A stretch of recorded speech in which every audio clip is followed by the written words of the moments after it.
It's review time.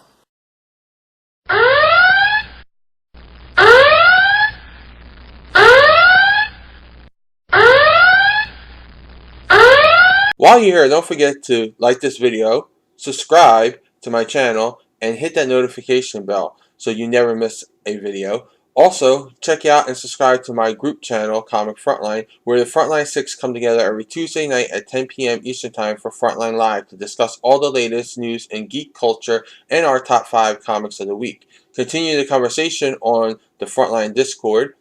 Be sure to check out ComicFrontline.com for the latest previews, reviews, news, and interviews, along with fun, unique features and daily updates. And don't forget to follow me, Comic Book Theater, Media Manus, and Comic Frontline on Twitter, Facebook, and Instagram.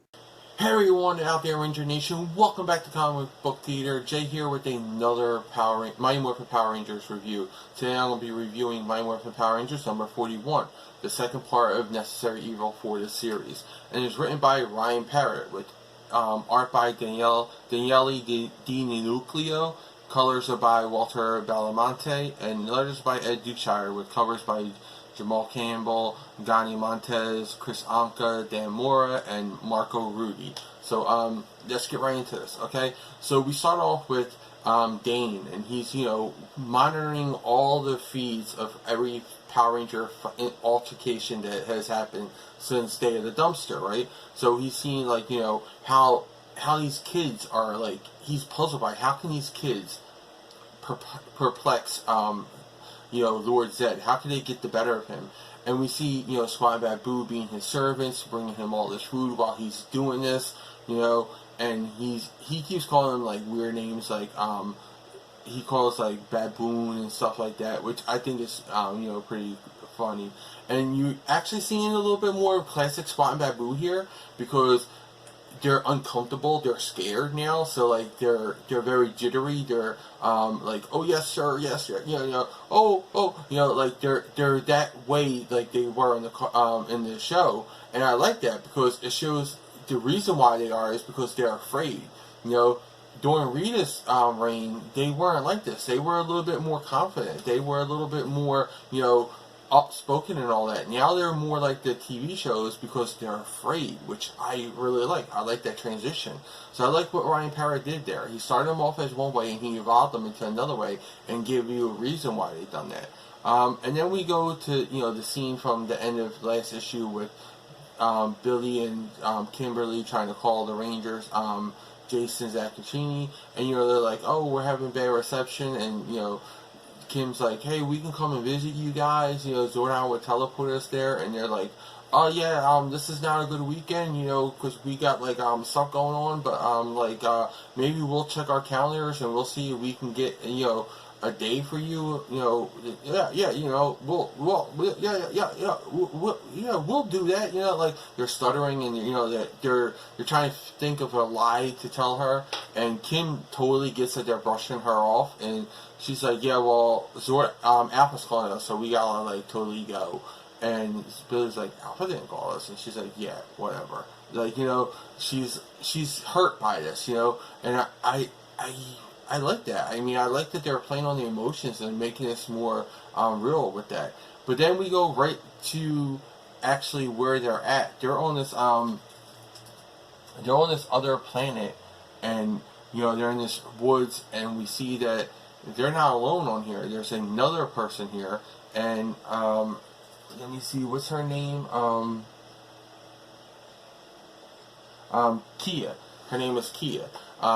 And she is, with them, and she says, oh, you guys ditched me or whatever, and, joking around, they were like, they're in this place called Safe Haven, and they were like, no, we had to make a call, and we couldn't really make it in front of people, because we had to, do this. And then we see that the Rangers, in their daily lives, they're, like, building a city and all this. It's a refuge for people who were, hit by, they were hit by the Morphin grid, so these are all people who are refugees from, like, the great big battles with the Morphin grid and all that. So, yeah, and we see a new robot helper. This is more a taller, more human-like robot, and it's called either XI or 11. I'm not sure how they're going to say it, so it's either going to be XI or 11, because it's the X and an I. It could be Roman numerals 11. I don't know. But yeah, the Rangers are, going through it. I like their daily clothes. It's kind of like a mirror of their costumes, like a little bit. So I like that. I like the little touch. They also got their morpher is on their wrist and on their palm, but it also has like a little skeleton frame where it's like a ring here, a ring here, a ring here, a ring here, a ring here, and then it's like the strap that goes all the way around their wrist, which I think is really cool. It's a different take on the morpher, so I like that. I like that they wear it all the time. And we find out that the blue emissary is there. He's helping them. He's telling them, you guys gotta, go on a mission. And this is when we get their first morphing. We see that Kia is also a ranger. She's the blue ranger, and they give their morph. They're like, it's morphin' time. And they're like, Trini says Omega Earth power. Zach says Omega Air power. Jason says Omega Fire power. And Kia says Omega Water power. And then together they say Omega Now, Omega Forever. So that's their morph call. I love it. I think it's freaking cool. We also see their helmets for the first time in the show, in the comic books. So it looks like Jason and Zach have the same exact kind of helmets, and Trini and Kia has the same kind of helmets. Their visors are a little bit different. Their crystals are a little bit different, but their bands are the same. So the girls have gray and then gold, and the gold up here, and then the gold around here. And the boys have gray, gold, gray. So they have that extra gray one. Than the girls. I like this. I like the way they did the costumes. I like the way they did their morphs. Friggin' love this scene. It's very primal. Like the energies is like the way they morph. I want to see this in live action. Like I really want to see that how it would go in live action. But yeah. So they go and they fight. They go in there, trying to take on this person. His name is Garrison Vox, and he's just like this big hulking guy, and he looks like, from their perspective, he looks like twice the size of Kia. So the Rangers finally wind up taking him down, and they offer him a spot, on their team, to be a positive influence, because he has the Morphin grid energy in him.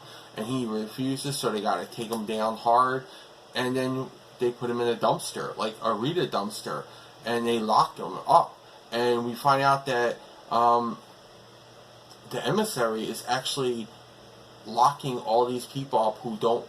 It's like, either get on board with what I'm doing, or you're getting locked up for life. Like, that's some hardcore stuff, like how long are these people going to be in this prison? And we see that it's not just this guy. There's a whole storage room full of these dumpsters. So there's a lot of cosmic dumpsters in there. So I don't know how many people he plans on capturing, but there's a lot of dumpsters in there. But this is a great issue. I loved it. I loved that we got to spend time with Trini, Zach, and Jason. I love that we got to meet Kia. We got to see that she was the darker character, but the emissary, brought her to the light side of the Morphin grid. So I can't wait to see how these Rangers interact with them, and what's going to be done, because I don't see Jason, Zach, and Trini being on board with what the emissary is doing. I don't think they know everything, so I'm totally looking forward to it. But I want to know what you guys think about this issue. What do you think about Kia? Do you like her? Do you think we should have a fifth Ranger? Because this is the fours, and they're the four. There are only 4 Rangers, and they're based on the 4 elements. So what would a 5th Ranger be? Like maybe light, or something like that. Let me know all that in the comments. And who would you want to be your 5th Ranger? You guys know who mine is. I want Matt to be in it. But yeah, I want to know your guys' opinions and all that and more. So sound off in the comments below, and I'll see you in the next review. May the power protect you.